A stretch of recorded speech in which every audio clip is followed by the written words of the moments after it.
Siegel High, home of the Stars. Also home to MTSU star Brents Stockstill, who's remembered for one big game.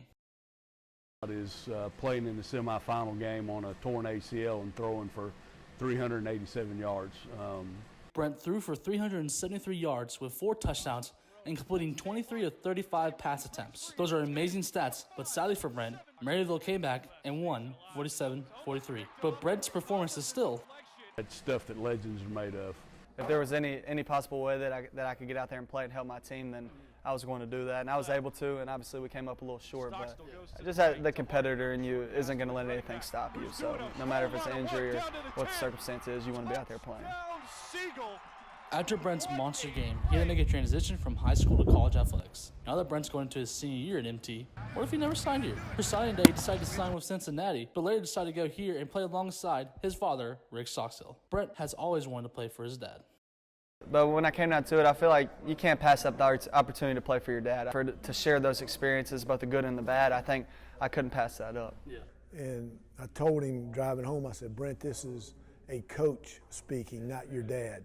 I said, you're everything a coach wants to coach, from toughness, competitiveness, leadership. You're a good player, all that stuff. You're going to have a great career at Cincinnati.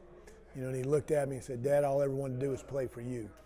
You know, so that hit me like a ton of bricks. Brent has some incredible stats here at MT, being in the top 3 of passing yards and touchdowns thrown. There leads to one question: what hasn't Brent done? Well, he is 0-3 against our biggest rival in Western Kentucky. I think, as a quarterback, you're only judged off your wins, and then especially when you're playing your rival. First year we got blown out up there, and they had a really good team, and then back-to-back triple overtime losses. So I take full responsibility for all those, and you know, hopefully I can change the tide this year, because that means a lot. The one thing about Brent that everyone knows, he's a great leader, and his teammates love playing for him. You know, he's a very energetic guy. He leads really good by example. I mean, he's an awesome player. You know, everybody sees what he does to get where he's at. And, you know, it makes it easier on us knowing he's back there just kind of running things. Brent's new and old coaches all know he's an excellent leader. Work, guys, work, guys. The good ones, most of them, 90% of them, have that ability to move everybody in the room and to make them better, and he certainly has that.